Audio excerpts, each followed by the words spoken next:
my life now. I mean, this is my work. This is my life. I can't do anything else. But if they don't understand art, what do I know they, what you mean. That's where I kind of feel too. I come from the notion that everything is real. A shadow is just as real as a person that makes the shadow. I mean, we wouldn't be a shadow if it was a person. Everything in this life is real.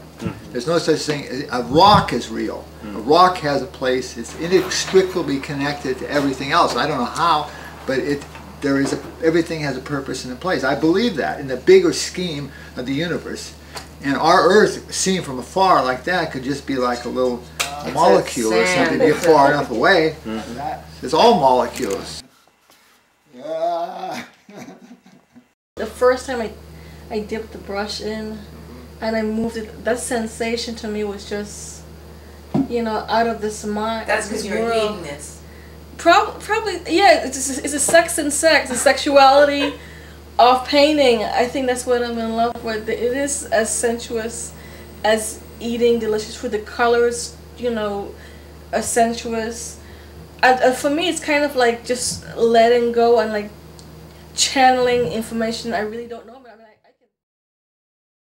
Something about this reminded me of Oya and the Orisha, but mostly Oya and Egun and our ancestors. And I wanted to show the flow of energy, the flow of life, and our connection to those that have passed, and in a sense those that are coming, because it is a river. There is a constant flow of energy. Circle of the Seven Churches is one title. 3 Steps Over 7 is another title. Living Inside the Void is the third title.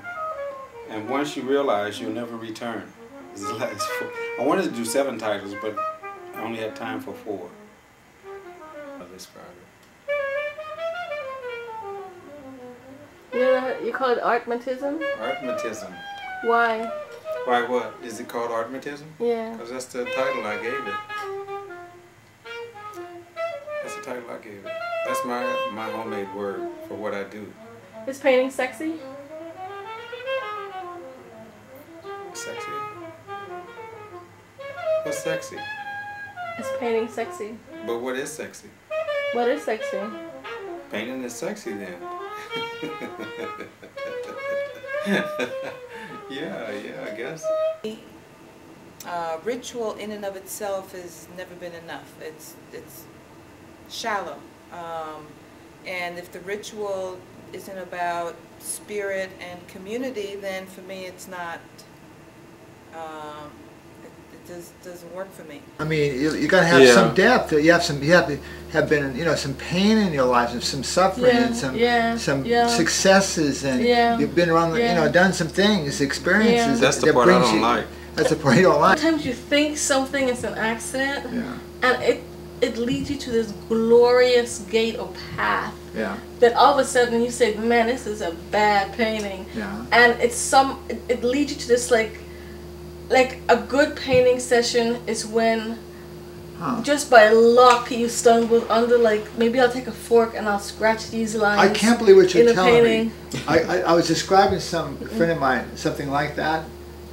No, I know what it was. I had a party, and I said I was going to have favors. You know what favors are? You put a little something in a wrap, something like that, at weddings, a little something. And he says, oh, there's a French word for that. And I said, what's the word? He says, lampier. Lampier. I said, lampier, I never heard of it. It's like the words about this long. You know how French words, they take a whole bunch of letters and makes one sound. Lampier. And you know what lampier means in French? An unexpected gift. Because, like, some of my paintings, people look at them and they see a landscape, and it's not a landscape. It's not. It's a representation of my religion, which is the Orisha. And so when I look at certain landscapes, I see Elegua, I see Yemaya. When I look at the ocean, I don't see the ocean, I see Yemaya.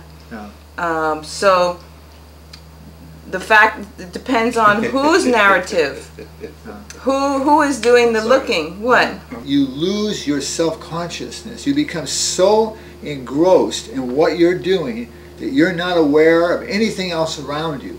And that can happen a lot. It can happen in meditation.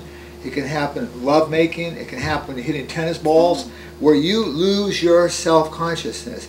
And it's kind of like the old saying I have at home on the wall there for New Year's Day. It says, like, dance like nobody's watching. Just go out there and relax and be yourself, you see. I had no idea what the painting was going to be. Here's this model, here's this metal, and I'm thinking, oh, what should I paint here? So I just picked up some paint with no intention of doing it, and I just went like that, went whoosh, like that. I said, woo, that's terrific. I said, shit, I kept looking at the thing. I says, I can't add anything more. Can I get away with just a painting with a mask and this metal and a couple little things? You're damn right I can. I wouldn't dare touch that painting. It's finished. And I'm feeling guilty because I did it so fast. I spent weeks on something, and I did this in about half an hour. And I really like it. You know, some